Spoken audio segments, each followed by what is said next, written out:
Hello दोस्तों, स्वागत है आपका एक और सेशन में। जैसा कि आप सब जानते हैं कि डेली आपके 10 मिनट लिए जाते हैं ये बताने के लिए कि आपके उस दिन में क्या क्या आपके टॉपिक पूछे गए हैं आपके एग्जाम में, जिसका नाम आप एग्जाम एनालिसिस बोल देते हैं, कुछ एग्जाम रिव्यू बोल देते हैं। इसी को लेके हम आज जो है 4 मार्च को देखने वाले हैं कि 4 मार्च को जो कॉमर्स का एक इंपॉर्टेंट टॉपिक मतलब एग्जाम हुआ है उसमें आपके क्या क्या टॉपिक्स पूछे गए हैं, क्या क्या कॉन्सेप्ट नए पूछे गए हैं या पिछले रिपीट हुए हैं। क्योंकि हमने ऑलरेडी देखा है कि अभी तक क्या है, फेज 1 फेज 2 के क्वेश्चन काफी रिपीट हो रहे हैं, मतलब काफी ज्यादा रिपीट हो रहे हैं इस बार। और लेवल भी क्या है, इजी और टू मॉडरेट हमारा पेपर 1 का जनरल पेपर का रह रहा है। यहीं पे बात करें अगर हम आज 4 तारीख की शिफ्ट 1 में और शिफ्ट 2 में आपके कौन कौन से क्वेश्चन पूछे गए हैं वो हम इस वीडियो में देखने वाले हैं। बाकी जिसने अभी तक चैनल को सब्सक्राइब नहीं किया वो चैनल को सब्सक्राइब कीजिए और इसको शेयर कीजिए इस सेशन को, ताकि सभी बच्चों को पता चल सके कि किस टाइप के क्वेश्चन पूछ जा रहे हैं, ताकि आने वाले सेशन में जो जिनका एग्जाम है, जिनके शिफ्ट में अभी एग्जाम बचे हैं, काफी फेज 4 आने वाला है जो आपका लगभग शायद होली के बाद ही होगा अब, तो उसमें क्या है बच्चे अपने मार्क्स गेन कर पाए, मतलब बढ़ा पाए थोड़ा। तो अगर हम बात करें देखो कि क्या क्या क्वेश्चन बने हैं, तो देखो सबसे पहले हम टीचिंग की बात करें। टीचिंग में मॉडरेट लेवल के आपके क्वेश्चंस फर्स्ट फेज से आ रहे हैं, अभी तक फर्स्ट फेज से मॉडरेट लेवल के ही आ रहे हैं। जॉनसन लर्निंग मेथड से आपका क्वेश्चन बना है मॉडल ऑफ टीचिंग, ये आपका मोस्ट रिपीटेड टॉपिक्स में से एक है। मोस्ट रिपीटेड टॉपिक्स मतलब कि आपका फर्स्ट फेज से फर्स्ट शिफ्ट से पूछा जा रहा है और लगभग हर शिफ्ट में कह सकते हैं आप, हर डे में आपका एक क्वेश्चन इससे बन जा रहा है। वहीं पे बात करें टीचर ट्रेनिंग इंस्टीट्यूट, ये थोड़ा हमारा नया टॉपिक है। टीचर ट्रेनिंग इंस्टीट्यूट कह लीजिए, इससे आपका क्वेश्चन नया बना है, एक आपने को देख लीजिए। इसका आप इससे रिलेट कर सकते हैं या फिर आप रिलेट कर सकते हैं हायर एजुकेशन में, ठीक है ना। वहीं पे बात करें लेवल ऑफ टीचिंग, कॉमन है, ये आपका क्वेश्चन काफी सारे बन हैं कि मेमोरी लेवल से, अंडरस्टैंडिंग लेवल से, रिफ्लेक्टिव लेवल ऑफ टीचिंग से, इससे आपके क्वेश्चन काफी बन रहे हैं। Learner centred plus teacher centred, ये क्वेश्चन टॉपिक आपका इंपॉर्टेंट है और इससे क्वेश्चन आपके बन रहे हैं। ये टॉपिक्स ऐसे नहीं है कि जो आपके टॉपिक्स हैं सिर्फ क्वेश्चन नहीं बन रहे हैं, इनसे सब टॉपिक से क्वेश्चन बन रहे हैं। वहीं पे बात करें टीचिंग इन सर्विस क्वालिटी, ये आपका कुछ एक टॉपिक नया आपका ऐड हुआ है। बाकी स्वयं आप यहाँ पे भी रिलेट कर सकते हैं, प्लस इसको हायर एजुकेशन में आप ऐड कर दीजिए। हायर एजुकेशन में भी इसको ऐड कर दीजिए कि बहुत बार पूछा जा रहा है, कभी इसकी फुल फॉर्म पूछ जाती है, कभी इसको मूक से रिलेट करके पूछा जाता है, कभी इसमें क्या है स्वयं प्रभा के बारे में पूछा जा रहा है, कितने चैनल है। इस बार तो ये भी पूछा गया है कि कौन सा चैनल किसको इंडिकेट करता है, मतलब क्या पढ़ाया जाता है, इस टाइप से आपका पूछा गया है यहाँ पे। वहीं पे बात करें रिसर्च एप्टीट्यूड में, तो रिसर्च एप्टीट्यूड में क्या नया पूछा गया है, सीक्वेंस ऑफ रिसर्च, मतलब स्टेप जो होते हैं ना रिसर्च के, कि कौन सा स्टेप कब आता है, डाटा कलेक्शन कब होता है, हाइपोथेसिस कब बनती है, रिसर्च प्रॉब्लम कब देखते हैं, लिटरेचर रिव्यू कब करते हैं, ये सब क्या था सीक्वेंस में लगाने के लिए पूछा था। सबसे इंपॉर्टेंट क्वेश्चन आपका रिसर्च में यही बनता है कि जब रिसर्च स्टार्ट करते हैं तो क्या पढ़ता है, पहले हम उसके 7 स्टेप्स पढ़ते हैं, फिर उसका क्या करते हैं सीक्वेंस पढ़ते हैं कि कौन सा स्टेप कब हमें लगाना है, वो यहाँ पे आपका क्वेश्चन बना है। वहीं पे बात करें स्टेप ऑफ रिसर्च प्रपोजल भी पूछा गया आपसे कि रिसर्च प्रपोजल जब आप बनाएंगे तो उसमें किस तरीके के आपके क्या क्या स्टेप होने वाले हैं, तो ये भी आपका इंपॉर्टेंट पॉइंट है। वहीं पे बात करें एपीए, अमेरिकन साइकोलॉजिकल एसोसिएशन, आपका क्या होता है, रेफरेंसिंग स्टाइल होता है, इसके बारे में आपसे पूछा गया था इसके फॉर्मेट को लेके। वहीं पे बात करें जेड टेस्ट एंड हाइपोथेसिस, ये आपके लिए इंपॉर्टेंट है, यहां से क्वेश्चन आपका बना है। बाकी बात करें वैलिडिटी से ऑलरेडी क्वेश्चन बन चुका था, रिलायबिलिटी भी आपका गेम में आ गई है, रिलायबिलिटी से भी आपके क्वेश्चन बन रहे हैं, तो ये भी आपके लिए इंपॉर्टेंट पॉइंट है, आपको पढ़ना है इनको। वहीं पे बात करें सैंपलिंग, इंपॉर्टेंट है, फेज 1 से लेके अब तक सैंपलिंग के बहुत ज्यादा क्वेश्चन आपके पूछे जा चुके हैं। इवन कहिए कि 2-2 क्वेश्चन भी आपके पर शिफ्ट आ जा रहे हैं, यहाँ पे पर शिफ्ट आपके क्या क्या 2-2 क्वेश्चन यहाँ पे बन जा रहे हैं, तो ये आपके लिए इंपॉर्टेंट है भाई। बात करें research ethics, research methods and type of research, very very important, नहीं छोड़ के जा सकते। बात करें research variable, very important, A D की फुल फॉर्म आपकी पूछी गई है, आपकी 3 मार्च को शायद इसका क्वेश्चन आया था, तो ये भी आपके लिए इंपॉर्टेंट है, इसको आपको पढ़ के जाना है। वहीं पे अगर बात करें किसकी, कम्युनिकेशन भी यूनिट इस बार पूछी ज्यादा जा रही है, मतलब क्या है कि क्वेश्चन के डायरेक्ट मिल रहे हैं, बट क्या है क्वेश्चन हमेशा इसके रिपीट हो रहे हैं, टॉपिक जो है वो सेम है, बस क्या है पैटर्न रिपीट हो जा रहा है। जैसे यहाँ पे क्या है आप देख सकते हैं, कूल मीडिया एक नया ऐड हुआ है, इंटरैक्टिव कम्युनिकेशन मॉडल, आप जानते हैं इंटरैक्टिव कम्युनिकेशन मॉडल लीनियर होता है, ट्रांजैक्शनल होता है, इंटरैक्टिव होता है, आपको इसमें से क्वेश्चन आपका बन रहा है। कूल मीडिया हॉट मीडिया से आपका क्वेश्चन बन चुका है, ठीक है, ये आपके लिए इंपॉर्टेंट हो गया, ठीक है ना। किसमें कौन से मीडिया में किसका इंटरेक्शन ज्यादा रहता है, यूजर्स का इंटरेक्शन कब ज्यादा रहता है, व्यूअर्स का किसमें कम रहता है, ये आपके लिए इंपॉर्टेंट है। मास मीडिया से आपका क्वेश्चन बनना है, प्रिंट मीडिया से यहाँ पे क्वेश्चन बनाता है कि ये किसका एग्जाम्पल है। Effective classroom communication, very very important, very very important, effective classroom communication, process of communication काफी इंपॉर्टेंट है।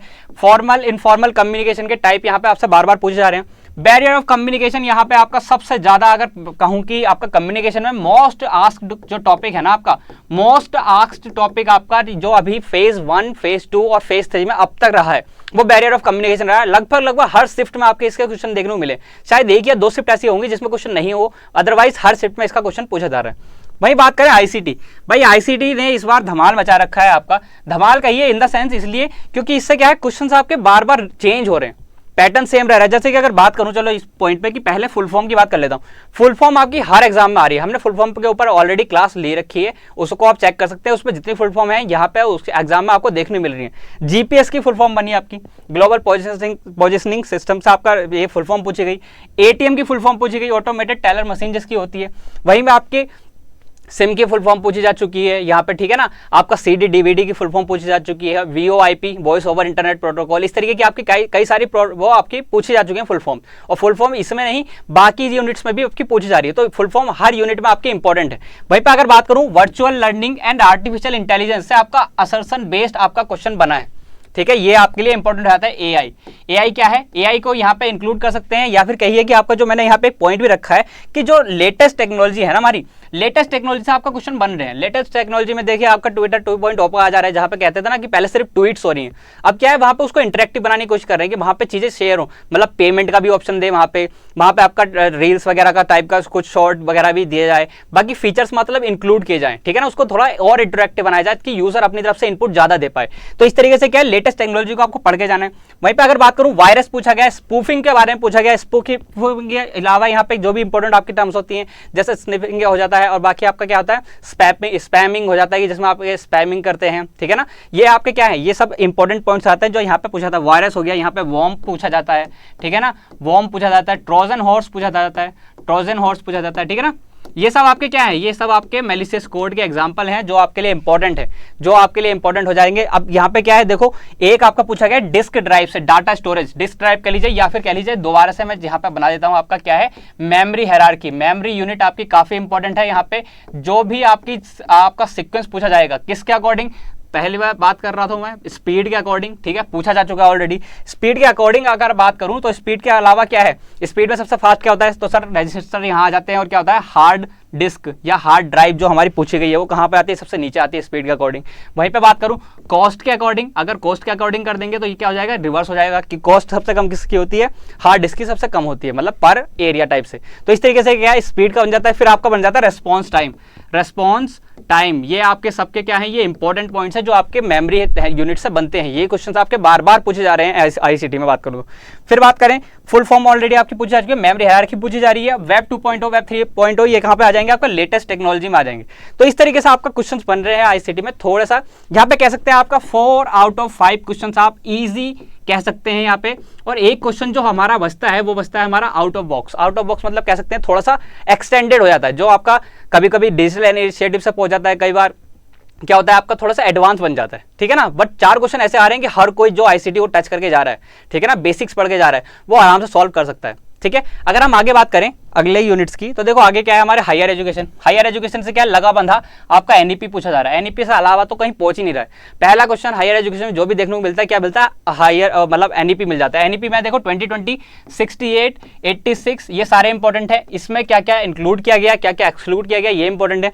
एनईपी 2020 से आपका ये पूछा जा रहा है कि कौन सी एनसीटी यूनिवर्सिटीज में इंक्लूड करी गई, कौन सी पूछी गई, ये क्या हमारा 5+3+3+4 सिस्टम है, ये सब चीजें क्या पूछी जा रही है, सारी एनईपी से आपकी पूछी जा रही है। वहीं पे बात करें एंशिएंट एजुकेशन और एंशिएंट यूनिवर्सिटी से आपके काफी क्वेश्चन यहाँ पे देखने को मिल रहे हैं। डीम्ड टू यूनिवर्सिटी, यूनिवर्सिटी के टाइप्स में आपका पूछा जा रहा है। Deemed to university, state university पूछा जा सकता है, कितनी होती हैं, क्या फीचर्स होते हैं, डीम्ड टू यूनिवर्सिटी के क्या क्या फीचर होते हैं, ठीक है, क्या डिग्री दे सकती है, कौन सी डिग्री नहीं दे सकती है, इस टाइप से क्या होता है आपका सब चीजें यहाँ पे पूछी जा रही है। इंटरनेशनलाइजेशन ऑफ हायर एजुकेशन, इसके बारे में आपका शिफ्ट 1 में क्वेश्चन बना था, ठीक है ना, ये इंपॉर्टेंट है। दीक्षा की आपकी फुल फॉर्म पूछी गई है, ये शायद 3 शिफ्ट में आपका आ चुका है। दीक्षा क्या है, digital infrastructure for knowledge sharing, ठीक है ना।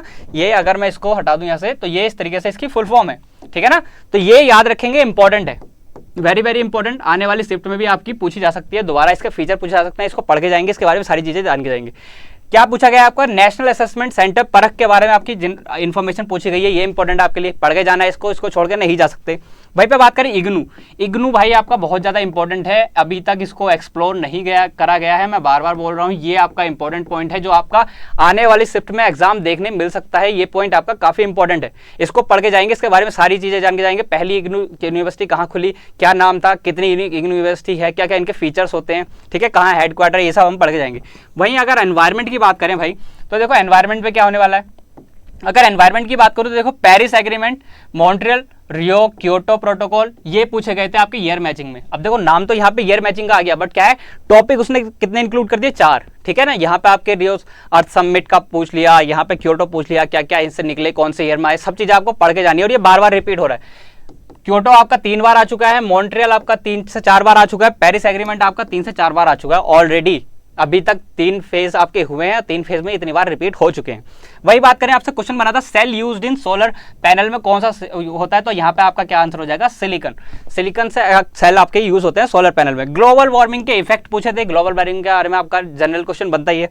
ओजोन डिप्लीशन के बारे में क्वेश्चन बना था, मेजरमेंट ऑफ ओजोन पूछा गया था, तो याद रखेंगे डॉप्सन इसकी यूनिट होती है, बार बार रिपीट होता है, बार बार आपको पढ़ाया जाता है कि डॉप्सन यूनिट होती है आपकी किसकी, ओजोन लेयर की, अगर जब मेजरमेंट की बात करते हैं। थर्मल एक्सपेंशन ऑफ ओशन से आपका क्वेश्चन बना था शिफ्ट 1 की बात करें तो ये, ठीक है। वहीं पे आपका एनवायरमेंट टर्म से क्वेश्चन बना था, कुछ बायोस्फीयर वगैरह से रिलेट करके। गैसेज एंड वेस्ट मैनेजमेंट से आपका बना था, वेस्ट मैनेजमेंट के साथ आपका बायोमेडिकल जो हमारा वेस्ट होता है, ई वेस्ट होता है, ठीक है, ये सब हमारा क्या है इंपॉर्टेंट है, इनको सबको पढ़ के जाना है हमें। वहीं पे बात करें हम एसडीजी एमडीजी गोल्स हमारे इंपॉर्टेंट होते हैं, एसडीजी प्लस यहाँ पे एमडीजी भी लिख दीजिए। कौन से कितने गोल होते हैं, 7 गोल होते हैं, ठीक है। 18 किधर होते हैं, 17 किधर होते हैं, 17 गोल इधर होते हैं। कौन सा गोल किससे रिलेट करता है, क्या हमारा पॉवर्टी से रिलेट करता है, कौन सा हमारा गोल नंबर 5 किसको एमडीजी में किसको रिलेट कर रहा है। इस तरीके से आपके डायरेक्ट क्वेश्चन बनते हैं, नंबर दिया होता है, गोल पूछा जाता है, गोल दिया होता है, नंबर पूछा जाता है, इस तरीके से आपके सारे क्वेश्चन बने होते हैं। ओजोन आपका इंपॉर्टेंट है। पॉल्यूशन में water pollution, air pollution, noise, thermal, ये आपके डायरेक्ट पूछे जा चुके हैं, ठीक है ना। थर्मल पोल्यूशन आपके डायरेक्ट पूछे जा चुके हैं, और आपका जो भी इंपॉर्टेंट इन सब पॉइंट्स बच रहे हैं वो सब आपके डायरेक्ट पूछे जा रहे हैं, तो ये आपके लिए इंपॉर्टेंट है, इसको आपको पढ़ के जाना है। इनमें से कोई टॉपिक आप नहीं छोड़ सकते, ठीक है ना। अगर हम आगे बात करें, जो हमारे टॉपिक है हमारे डीआई, 5 क्वेश्चन आते हैं, पांचों के पांचों क्वेश्चन आपके इजी, ठीक है ना। दोनों शिफ्ट में इजी, मतलब कि 5 के 5 क्वेश्चन आपके, 10 मार्क्स आपके फ्री। 10 मार्क्स तो हर किसी के आ रहे हैं यहाँ पे, 10 मार्क्स ये और 10 मार्क्स अभी आगे बताऊंगा। 20 नंबर तो हर किसी के आ रहे हैं, जो भी एग्जाम में बैठ रहा है ना उसके 20 नंबर तो आराम से आ रहे हैं। मेल फीमेल परसेंटेज बेस्ड आपका रेशियो था, ये आपका था शायद फर्स्ट शिफ्ट में था आपका मेल फीमेल परसेंटेज बेस्ड था। दूसरा क्या था, दूसरे में भी क्या था, टेबल बेस्ड, तो दोनों में टेबल बेस्ड आपके डीआई पूछे गए थे, ठीक है ना। दोनों शिफ्ट में टेबल बेस्ड। मैथ्स और रीजनिंग सबसे ईजी यूनिट अगर आ रही है तो मैथ्स एंड जो भी डरता है ना यहाँ पे मैथ्स से, वो देख ले कि यहाँ पे आपके 5 क्वेश्चन 10 मार्क्स ये भी आपके पक्के चल रहे हैं, क्योंकि यहाँ पे आपसे कुछ नया नहीं पूछा जा रहा है, सब आपका बेसिक आ रहा है। इजी आया था, ऑड वन आउट आया था, नंबर के पेयर दे रखे थे, कुछ ऑड वन आउट निकाला था, प्रॉफिट लॉस से बहुत इजी क्वेश्चन बना था, रेशियो से क्वेश्चन बन रहे हैं, नंबर सिस्टम से एक क्वेश्चन बना, कोडिंग डिकोडिंग से बहुत ज्यादा इजी आपका एक क्वेश्चन बना। वहीं पे बात करें नंबर सीरीज से क्वेश्चन था, परसेंटेज एंड ब्लड रिलेशन, इनको मिक्स करके क्वेश्चन पूछे थे, 2-3 को मिक्स करके आपके क्वेश्चन बने थे, बट इजी क्वेश्चन इतने थे कि आपके 10 मार्क्स आप इजीली आप गेन कर सकते हैं। वहीं पे अगर हम बात करें आगे, तो देखो आगे क्या है हमारे पास, लॉजिकल रीजनिंग, जिसको बच्चों ने बताया टफ, बट क्या है ये मॉडरेट लेवल की है और बहुत ही रिपीटेड, हर चीज यहाँ पे रिपीट हो रही है। रिपीट मतलब देखो फैलेसी यहाँ पे क्या हुआ है, और फैलेसी हमारी रिपीट हो रही है, देखो स्लिपरी स्लोप यहाँ पे रिपीट हो गई, फॉर्मल इनफॉर्मल पॉलिसी पूछी जा रही है, वेस्टर्न पूछी जा रही है, इंडियन लॉजिक पूछी जा रही है, ठीक है ना। तो आप यहाँ पे सब चीजें पढ़ के जाएंगे आराम से। सिलोगिज्म एंड यहाँ पे कह सकते हैं वेन डायग्राम, एक दूसरा होता है यहाँ पे वेन डायग्राम जो इंपॉर्टेंट है, ठीक है ना, जो इस तरीके से आपने देखे होंगे, इस तरीके से देखने को मिलते हैं, कुछ इस तरीके से, कभी कभी 3 वाले कुछ इस तरीके से, मतलब आपको देखने को मिलते हैं, है ना। वहीं पे ये इंपॉर्टेंट रहते हैं। वहीं बात करें इंडियन लॉजिक पूरा इंपॉर्टेंट है कि इसमें 6 स्कूल कौन से होते हैं, हर किसी का क्या क्या मेंटेलिटी होती है, मतलब किस प्रिंसिपल पे चलते हैं, क्या हमारे प्रमाणाज होते हैं, किसमें कितनों को वैलिड माना गया है, कितनों को इनवैलिड माना गया है, कौन सा स्कूल किसको फॉलो करता है, इस तरीके के आपके क्वेश्चन बन जाते हैं। उनके फाउंडर्स कौन कौन है, वहीं पे इसका क्या आ जाता है, यहाँ पे आपके प्रमाणाज आ जाते हैं, प्रमाणाज से रिलेटेड, और न्याय फिलोसफी से आपका क्वेश्चन यहाँ पे डायरेक्ट आपका क्वेश्चन बन रहा है। न्याय फिलोसफी अभी तक बहुत ज्यादा पूछी जाती है, ठीक है ना, उसको आपको बिल्कुल पढ़ के जाना है डीप में। वहीं पे बात करें स्क्वायर ऑफ अपोजिशन, भाई इससे 3 क्वेश्चन डायरेक्ट बने थे फर्स्ट शिफ्ट में, और कॉन्ट्राडिक्टरी का भी क्वेश्चन बना था, जो आपको बार बार पढ़ा जाता ना, AEIO स्क्वायर, मतलब क्लासिकल स्क्वायर ऑफ अपोजिशन, जो आपको पढ़ाया जाता है कि ये आपस में रिलेट करते हैं, कौन सा ए और ई का रिलेशन क्या होता है, आई और ओ का रिलेशन क्या होता है, ये क्या होता है, सब कॉन्ट्रेरी होता है, ये होता है हमारा कॉन्ट्रेरी, ये हमारे होते हैं क्या, ये होता है कॉन्ट्राडिक्शन या कॉन्ट्राडिक्टी जो पूछा जाता है किसमें, ये अपोजिट डायरेक्शनल जो चल रहे हैं ना, इनमें होता है। वहीं पे अगर बात करूं इन दोनों का क्या होता है, ये होते हैं सब अल्टरेशन, सब अल्टरेशन। तो ये क्या होता है, ये इंपॉर्टेंट हो जाता है। अब इसमें ये पूछा जाता है कि कौन सा इसमें अफर्मेटिव यूनिवर्सल है। तो ये हमारा यही ऊपर वाला क्या चलता है, जो ऊपर वाली चीजें चलती हैं, अगर मैं इसको थोड़ा सा बताने की कोशिश करूं यहाँ पे, तो ऊपर वाला क्या चलता है, ऊपर वाला हमारा पार्ट चलता है यूनिवर्सल का, और नीचे वाला क्या चलता है, ये चलता है हमारा पर्टिकुलर का। ठीक है, अब पर्टिकुलर में अगर इसको और फर्दर डिवाइड करें तो क्या हो जाता है भाई, अगर इसको हम वर्टिकली डिवाइड करें तो इधर बन जाता है हमारा कौन सा, इधर बन जाता है पॉजिटिव वाला पार्ट, या कहिए अफर्मेटिव वाला पार्ट, इधर बन जाता है कौन सा हमारा, नेगेटिव वाला पार्ट। ठीक है ना, तो ये क्या हुआ, ये हो गया यूनिवर्सल अफर्मेटिव, ये हो गया पर्टिकुलर अफर्मेटिव। इस तरीके से आपके क्या है, classical square of opposition work करता है। इसमें से आपके काफी सारे क्वेश्चन बनते हैं, ऑलरेडी हमने कई सारे क्वेश्चन इसमें देख चुके हैं। और इसमें क्या है, बेसिक, इतना तो मेरा बेसिक है। अभी तक इसमें क्या है, क्वेश्चन ये बनेगा कि ए ट्रू है तो ई का क्या रोल है, ई ट्रू होगा कि फॉल्स होगा, या ए ट्रू है तो क्या ओ फॉल्स होगा, हमेशा इस तरीके के आपके क्वेश्चन बनते हैं। तो इसको हम डिटेल में आराम से पढ़ेंगे। अगर मैं फिर से बता रहा हूं कि इनमें से कोई भी टॉपिक आपको ऐसा लगता है कि हाँ ये टॉपिक हमें जल्दी पढ़ना है या फेज 4 में आ सकता है, तो वो बताए कमेंट बॉक्स में, मतलब बोले क्या कि मैं क्या करूँ, उसको प्रायोरिटी दूं उस वीडियो को बनाने के लिए। बाकी आपके चलिए छोटी छोटी मैं वीडियो बनाने वाला हूँ, जो आपके इंपॉर्टेंट टॉपिक्स होते हैं ना पेपर 1 में, जितने भी हर यूनिट में, वो मैं आपके लिए वीडियो जल्दी से जल्दी बनाने की कोशिश करूंगा। अगर आगे बढ़े, अगर हम बात करें किसकी, आरसी की, तो आरसी में आपका क्या है, 10 मार्क्स, 10 मार्क्स आपके मतलब इजी वाले, कि आप आराम से पांचों के पांचों क्वेश्चन करो। जैसे देखो यहाँ पे लिखा है 5 by 5 क्वेश्चन, मतलब क्या थे, डायरेक्ट क्वेश्चन थे, मतलब सीधा आप पैराग्राफ पढ़ोगे, पैराग्राफ में सीधा 5 क्वेश्चन। ठीक है, इसलिए थे। एजुकेशन बेस्ड थीम थी आपकी, सेशन 1 में जो थी आपकी थीम बन रही थी ना, वो एजुकेशन कुछ रिलेट करके आपकी थीम बन रही थी। तो ये था हमारी तरफ जो आपका एनालिसिस था, किसका, 4 मार्च का कॉमर्स का पेपर था, दोनों शिफ्ट में आज, काफी इंपॉर्टेंट बड़ा पेपर था। बट इस बार क्या था, बच्चों ने कम एनरोल किया है। ठीक है ना, तो बच्चों ने कम एनरोल किया तो क्या हुआ, पेपर थोड़ा इजी आ रहा है। तो इससे क्या होगा, कट ऑफ पे इफेक्ट पड़ेगा कि सभी इजी कर लेते हैं, तो थोड़ा सा कट ऑफ थोड़ा सा हाई रहेगी पिछली बार के अकॉर्डिंग। इतना मैं प्रेडिक्ट कर पा रहा हूँ जितना आज के पेपर के लेवल पे, क्योंकि अभी तक किसी ने भी, एक सिंगल चाइल्ड ने भी ऐसा नहीं कहा है कि पेपर हार्ड आया।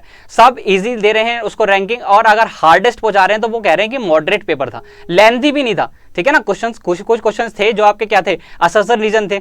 आप ये कह सकते हैं कि 50 से 60% आपका पेपर जो है स्टेटमेंट बेस्ड और असर्शन रीजन बेस्ड आ रहा है, बट लेंथी और हार्ड पेपर नहीं था। ठीक है ना, पेपर आपका इजी आ रहा है। आप देख सकते हैं जो अभी टॉपिक मैंने यहाँ पे मेंशन किए, कोई भी टॉपिक ऐसा नहीं है जो हार्ड कह सकते हैं। ठीक है ना, सब इजी टॉपिक है। यहाँ पे भी देख सकते हैं आप, सारे टॉपिक क्या है, रिपीटेड टॉपिक्स हैं।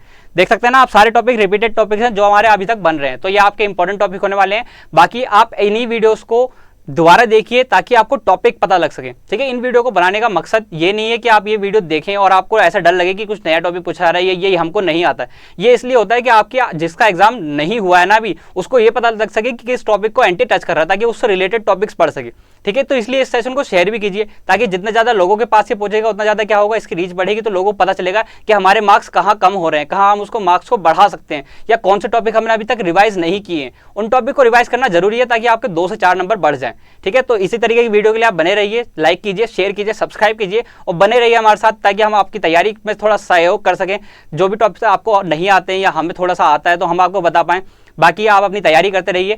फेज 4 को अगर लेके मैं बात करूं तो फेज 4 के अभी डेट शीट का तो कोई मेंशन है नहीं। दूसरा, फेज 3 स्टार्ट हो चुका है और अभी तक ऐसा पैटर्न रहा है कि जब फेज स्टार्ट हो गया तो नेक्स्ट फेज की date sheet and admit card आ चुके थे, बट इस बार ऐसा कुछ देखने को नहीं मिल रहा है अभी तक। तो ये क्या है, ये एक सीधा सीधा इंडिकेशन है कि अभी हाल में आपके फेज 4 नहीं होने वाला। मतलब कि जैसा अगर 6 तारीख को एग्जाम खत्म हो रहे तो 7, 8 और 9 तारीख को मे भी शायद आपके एग्जाम ना हो और 10 तारीख से आपका कंटिन्यूएशन दोबारा चले।